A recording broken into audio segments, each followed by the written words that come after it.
Ton கணக்கில் வாங்கும்போது rate increase ஆகுது. அதுதான் இந்த ஒரு அபரிமிதமாக லாஸ்ட் 2 இயர்ஸில் ஏறிட்டு இருக்கிறதுக்கான காரணம். மேக்ஸிமம் அப்பர் பேண்ட் லெவலுக்கு இப்போ வந்து வேல்யூ வந்து வந்துருச்சு. ஸோ இதுக்கு மேலே ஏறுமா அப்படின்னா சார், இப்போ நீங்கள் சொன்னீங்க ஆர்பிஐ எல்லா ஆர்பிஐயும் தங்கத்தை வாங்கி குடிக்கிறாங்க அப்படின்ட்டு. ஆனால் காமன் மேனையும் இன்வெஸ்டரையும் நீங்களாம் இடிஎஃப் வாங்குங்க அப்படின்னு சொல்கிறீங்க. இது எப்படிங்க சார் கரெக்ட் ஆகும்? ஒரு ஸ்டாக் வந்து 100 ரூபாய் தான் இருக்கும், ஆனால் அது வந்து 1000 ரூபாய்க்கு போனால் கூட வாங்கிக்கிட்டே இருப்பாங்க. அந்த மாதிரி அது வந்து யுஃபோரியா அப்படின்னு சொல்லுவோம். கோல்டை வந்து அந்த மாதிரி வந்து சென்ட்ரல் பேங்க்ஸ் வாங்க மாட்டாங்க. கோல்டை விட வந்து சில்வர் வந்து அதிகமாக வந்து ஏறி இருக்கு. பிகாஸ் இண்டஸ்ட்ரியல் யூசேஜ் வந்து அதிகமாக இருக்கிற காரணத்தினால இண்டஸ்ட்ரியல் யூசேஜ் கோயிங் ஆக அதிகமாகும் அப்படின்னு தான் பார்த்துருக்கோம்.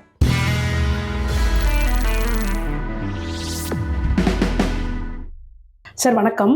வணக்கம் மேடம். சார், இப்போ வந்து பார்த்தீங்கன்னா கோல்டோட ரேட் வந்து இது வரைக்கும் இல்லாத அளவுக்கு உயர்ந்திருக்கு.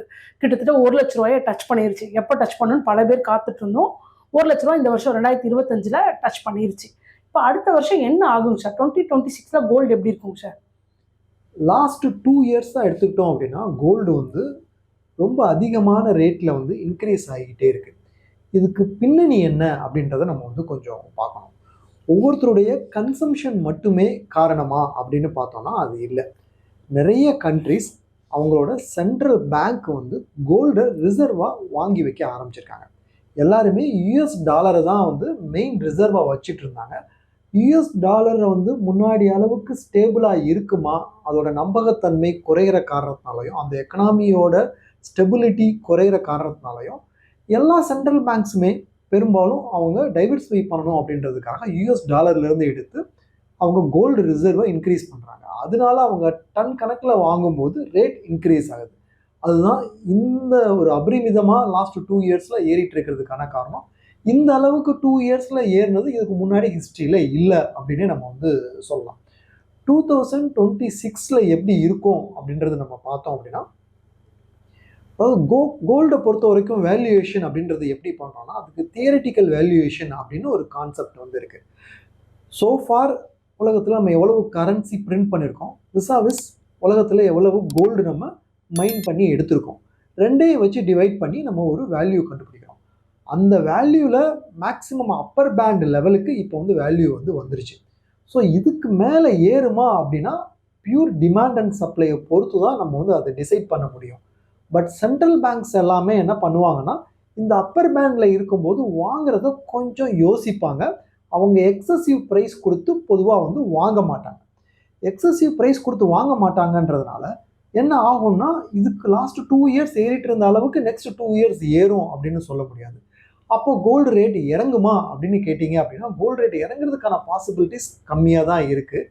ஏன்னா ஒருவேளை கோல்டு ரேட் ஒரு 5% 10% கரெக்ட் ஆச்சுன்னா எகெயின் சென்ட்ரல் பேங்க்ஸ் வந்து ஃபர்தராக வாங்கி வச்சுக்கிறதுக்கு வாய்ப்பு இருக்குது. ஸோ இந்த ரேஞ்சில் கோல்டு வந்து செட்டில் ஆகும் அப்படின்னு நம்ம எதிர்பார்க்கலாம். மேபி இங்கேருந்து ஒரு 5 to 20% கூட ஏறலாம்.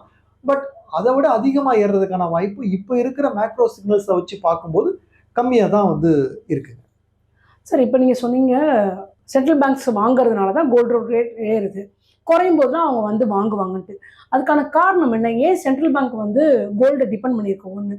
இன்னொன்று, ஃபெட் ரேட், யூஎஸோட ஃபெட் ரேட் குறைஞ்சாவே கோல்டோட ரேட் ஏறுங்கிறாங்க. இப்போ யூஎஸ் வந்து இனிமேல் கோல்டு ரேட் அவங்களோட ஃபெட் ரேட்டை எப்படியும் குறைக்க தான் போகிறாங்க. அப்போவும் கோல்டு ரேட் ஏறுமா? என்ன ஆகும் சார்? அதாவது சென்ட்ரல் பேங்க்ஸை பொறுத்த வரைக்கும் அவங்க ரிசர்வ் வந்து வச்சுக்க வேண்டியது வந்து இருக்குது. அவங்க ரிசர்வை வந்து அவங்களுடைய ஓன் கரன்சியில் மட்டும் இல்லாமல் அதர் கரன்சியில் வச்சுக்கணும். எந்த கரன்சி எந்த அசட் ஸ்டேபிளாக இருக்கோ அங்கே அவங்க வந்து வச்சுக்கணும். அப்போ தான் நாளைக்கு எக்கனாமியில் ஏதாவது ப்ராப்ளம் வரும்போது அந்த ரிசர்வை எடுத்து வந்து எல்லா பேங்குக்கும் டிஸ்ட்ரிபியூட் பண்ணி எக்கனாமியை அவங்களால வந்து ஸ்டெபிலைஸ் பண்ண முடியும். ஸோ அந்த ஸ்டெபிலிட்டி கொண்டு வரணும்னா நம்ம கரன்சி மட்டுமே இல்லாமல் இன்னொரு கரன்சிலையோ அல்லது இன்னொரு ஒரு ரிசர்வோ வைக்க வேண்டியது இருக்குது. அந்த ஆங்கிளில் தான் அவங்க வந்து கோல்டை வந்து வாங்கி வைக்கிறாங்க. இதுக்கு முன்னாடியும் கோல்டை வந்து ரிசர்வாக வச்சுருந்துருக்காங்க. பட் இந்த அளவுக்கு அவங்க கோல்டை ரிசர்வாக வந்து இன்க்ரீஸ் பண்ணதில்லை. மெயினாக வந்து யூஎஸ் டாலர் தான் ரொம்ப ஒரு சேஃப் ஹெவனாக எல்லா சென்ட்ரல் பேங்க்ஸுமே பார்த்துட்டு இருந்தாங்க.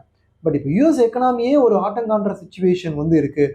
அங்கே இருக்கக்கூடிய ட்ரேட் சிச்சுவேஷனுமே ட்ரேட் வார் மாதிரி ஒரு சிச்சுவேஷனாக வந்து இருக்குது. அப்படின்ற போது வந்து எந்த அளவுக்கு நம்ம யூஎஸ் டாலரை ஒரு ரிலையபிள் ரிசர்வாக வச்சுக்கலாம் அப்படின்ற ஒரு கொஸ்டின் மார்க் அவங்களுக்குள்ளே எழுது.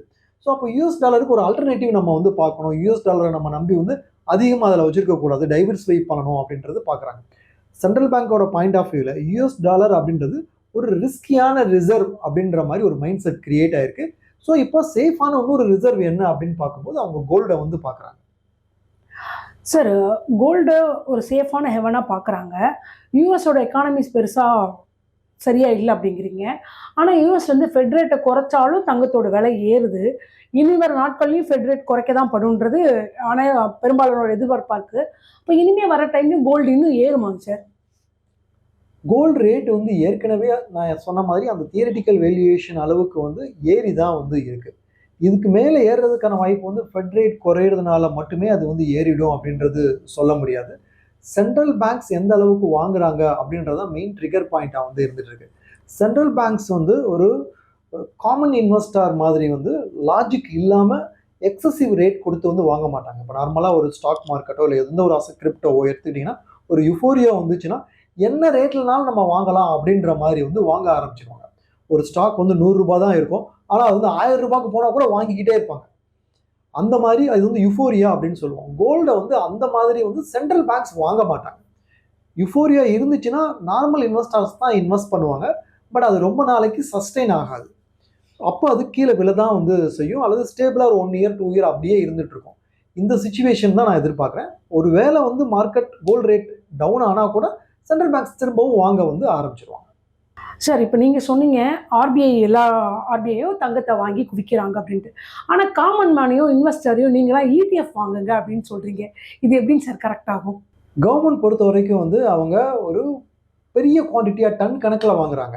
அவங்க அப்படி வாங்கும்போது அவங்களுக்கு அந்த வேஸ்டேஜஸ் இதெல்லாமே வந்து ரொம்ப ரொம்ப ரொம்ப நாமினல் ரேட்டில் தான் வந்து இருக்க போது. அவங்களுக்கு அது ரொம்ப பெரிய பாதிப்பை வந்து கொண்டு வர போகிறது இல்லை.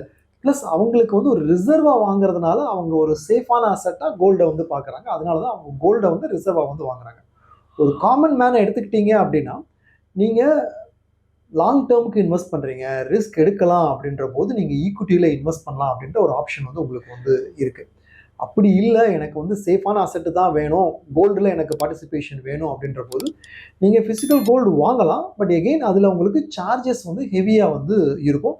ப்ளஸ் நீங்கள் 1 கிராம் அப்படின்னு வாங்கும்போதோ அல்லது 1 பவுன் அப்படின்னு வாங்கும்போதோ நீங்கள் வாங்குற அமௌண்ட் ஒரு பெரிய லம்சம் கொடுத்து வாங்குற மாதிரி வந்து ஆயிடுது. அதே நேரத்தில் நீங்கள் வந்து கோல்டு இடிஎஃப்ஓ கோல்டு ஃபண்டுலையோ இப்போ நீங்கள் பண்ணீங்கன்னா நார்மலாக மாதம் மாதம் ஒரு 1000 ரூபாய் எஸ்ஐபி 500 ரூபாய் எஸ்ஐபி அப்படின்ற மாதிரி போட்டு உங்களால் அக்யூமுலேட் பண்ண முடியும்.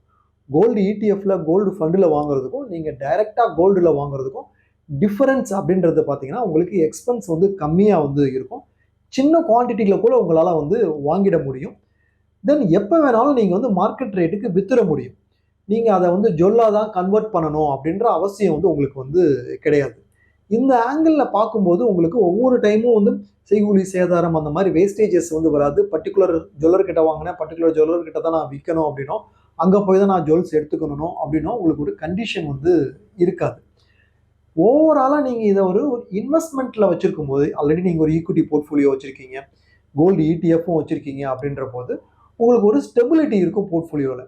ஈக்விட்டி மார்க்கெட் இறங்கும் போது கோல்டு இடிஎஃப் ஏறி இருக்கும், கோல்டு இடிஎஃப் ஸ்டேபிளாக இருக்குது, அப்போ வந்து ஈக்விட்டி மார்க்கெட் ஏறி இருக்கும். அப்போது உங்களுக்கு ஓவரால் போர்ட்ஃபோலியோவில் ஸ்டெபிலிட்டியை இன்க்ரீஸ் பண்ணுறதுக்கு இந்த இடிஎஃப் அண்ட் கோல்டு ஃபண்ட் வந்து ஹெல்ப்ஃபுல்லாக இருக்கும். சார், இப்போ இடிஎஃப் வாங்குன்னு சொல்றீங்க. இடிஎஃப் கோல்டு ஏறுற மாதிரி தானே சார் இடிஎஃப் ரேட்டு ஏறும். இப்போ அஃபோர்டபுளா இருக்கும்னு சொன்னாங்க சார். காமன் மேனுக்கு வாங்குற அளவுக்கு அஃபோர்டபுளா இடிஎஃப் இருக்குமா? கோல்டு இடிஎஃப் கோல்டு ஃபண்ட்ஸை பொறுத்த வரைக்கும் வந்து அஃபோர்டபிலிட்டி அப்படின்றது ரொம்ப ஒரு முக்கியமான கீ பாயிண்ட்டாக வந்து இருக்குங்க. எஸ்பெஷலி உங்ககிட்ட வந்து மந்த்லி வந்து 500 ரூபீஸ் இன்வெஸ்ட் பண்ணணும் அப்படின்னா கூட வந்து இதில் வந்து இன்வெஸ்ட் பண்ண முடியும். டெய்லி எஸ்ஐபியாக நீங்கள் 500 பண்ணணும் அப்படின்னாலும் இதில் வந்து பண்ண முடியும். ஸோ ஈஸியாக நீங்கள் ஒவ்வொரு கிராமாக வாங்குறதுக்கு பதிலாக இந்த மாதிரி பண்ணும்போது கையில் என்ன அமௌண்ட் இருக்கோ அந்த அமௌண்ட்டை நீங்கள் வந்து எஸ்ஐபியாக நீங்கள் வந்து பண்ணிடலாம். இது போக இந்த மந்த் எங்கிட்ட ஒரு அடிஷ்னலாக ஒரு 2000 ரூபீஸ் இருக்குது அப்படின்னா நீங்கள் அதிலே வந்து அடிஷ்னல் பர்ச்சேஸாக போட்டு வந்து பண்ணிட முடியும். ஸோ உங்களுடைய டார்கெட் வந்து ஒரு ஒரு ஒரு 10 சவரனுக்கான அமௌண்ட்டை நான் வந்து சேர்க்கணும் அப்படின்றது நினைச்சிங்க அப்படின்னா அதை பிட்ஸ் அண்ட் பீசஸாக நீங்கள் அப்பப்போ இன்வெஸ்ட் பண்ணிட்டு வரலாம். எஸ்ஐபியாக மாதம் மாதம் ஒரு அமௌண்ட் போட்டு வரலாம். சடனாக ஒரு போனஸ் கிடைக்குது, அந்த அமௌண்ட்டையும் நீங்கள் அதில் போட்டுக்கலாம். இப்படி பல ஆங்கிளில் அந்த 10 சவரனை அச்சீவ் பண்ணுறது உங்களுக்கு ஈஸியாக வந்து முடியும். நீங்கள் இது ஃபிசிக்கல் கோல்டாக நீங்கள் வாங்குறீங்க அப்படின்னா நீங்கள் காயினாக வாங்கணும் அல்லது பாராக வாங்கணும். அப்போது ஒரு பல்க் குவான்டிட்டியாக நீங்கள் வாங்க வேண்டியது இருக்குது. ஸோ இங்கே வந்து minimum pieces 500 rupees per month, 500 rupees on daily basis அப்படின்னு வாங்கும்போது லெஸ் நம்பர் ஆஃப் யூனிட்ஸில் உங்களால் வந்து வாங்கிட முடியும். என்ஏவியும் லோவாக வந்து இருக்கிற காரணத்தினால லெஸ் டினாமினேஷனில் ஈஸியாக உங்களால் வாங்க முடியும். சார் 2025 தங்கத்தோட விலை மட்டும் ஏறல, சில்வரோட விலையும் அதே சத்தமே இல்லாமல் பெரிய அளவில் உயர்ந்திருக்கு. இப்படி இருக்கப்போ ஒரு இன்வெஸ்டர் கோல்டா சில்வரா எதை வாங்குறது பெஸ்ட்டாக இருக்கும்? இடிஎஃப் போகலாமா இல்லை ஃபிசிக்கலே வாங்கிக்கலாமாங்க சார்?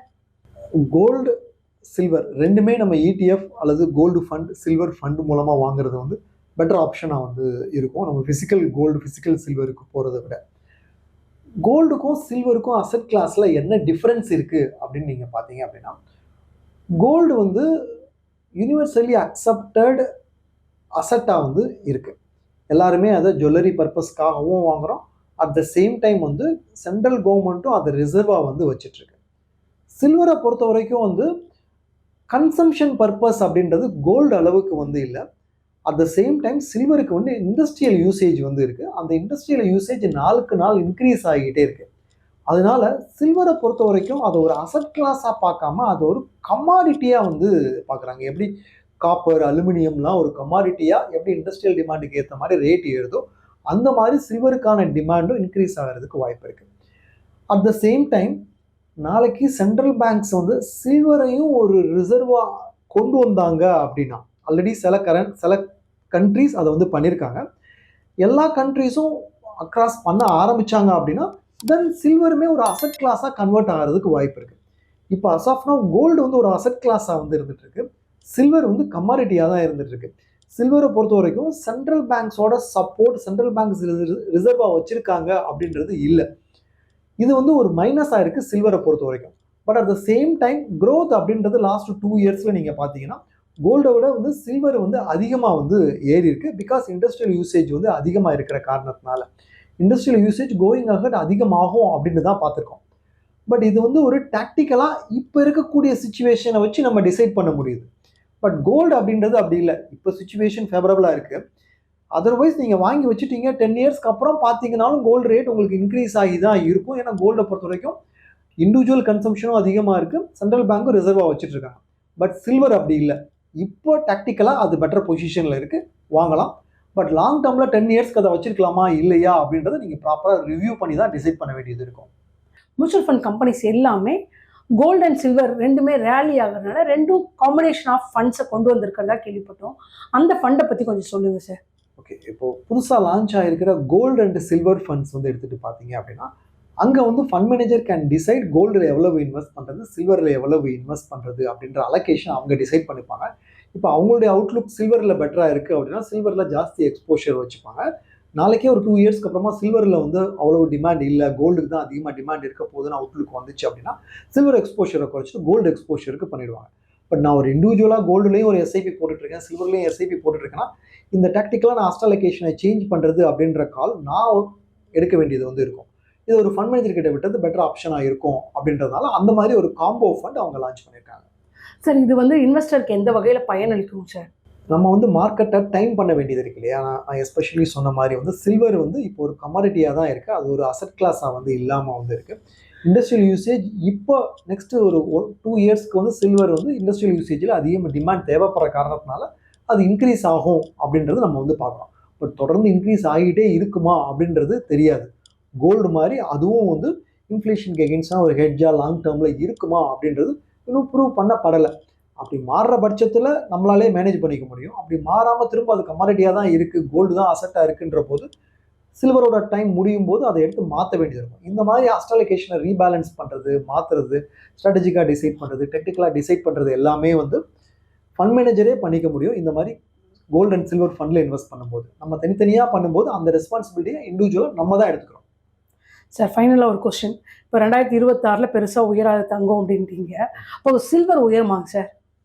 ஓகே, 2026 கோல்டு வந்து பெருசாக இன்க்ரீஸ் ஆகாது அப்படின்னு நான் சொல்கிறேன்னா, இங்கேருந்து ஒரு 5 to 20% வரைக்கும் மேலே போகிறதுக்கான வாய்ப்பு வந்து இருக்குது. பட் ரொம்ப எக்ஸார்பிடண்ட்டாக லாஸ்ட் இயர் இருந்த மாதிரி ஒரு 70% ஏறுமா அப்படின்னா அது வந்து ஏறதுக்கான வாய்ப்பு வந்து குறைவாக தான் இருக்குது. ஏன்னா ஏற்கனவே வந்து அபரிமிதமாக ஏறி இருக்கிற காரணத்தினால இதுக்கு மேலே 70% மேலே போகிறதுக்கு வாய்ப்பு வந்து குறைவாக வந்து இருக்குது. சில்வர் பொறுத்த வரைக்கும் இண்டஸ்ட்ரியல் யூசேஜ் இப்போ கொஞ்சம் பிரைட்டாக இருக்கிற காரணத்தினால கோல்டை விட சில்வருக்கு அதிகமாக ரேலி ஆகிற வாய்ப்பு வந்து இருக்குது. பட் எகெயின் சில்வருக்கு வந்து சென்ட்ரல் பேங்க் மாதிரியான ஒரு சப்போர்ட் இல்லை அப்படின்றது இன்வெஸ்டர்ஸ் வந்து கவனத்தில் வைக்கணும். ஏன்னா சென்ட்ரல் பேங்க் சப்போர்ட் இருக்கிறதுனால தான் கோல்டு வந்து ஸ்டேபிளாக இருந்துட்டு இருக்கு. சென்ட்ரல் பேங்க் சப்போர்ட் இல்லாத எந்த கமாடிட்டியும் ஹைலி இன்ஸ்டேபிள் ஆகிறதுக்கு வாய்ப்பு இருக்கு. இது தெரிஞ்சுட்டு கோல்டு அண்ட் சில்வரில் எக்ஸ்போஷர் வச்சுக்கணும். தேங்க்யூங்க சார். நன்றிங்க மேம்.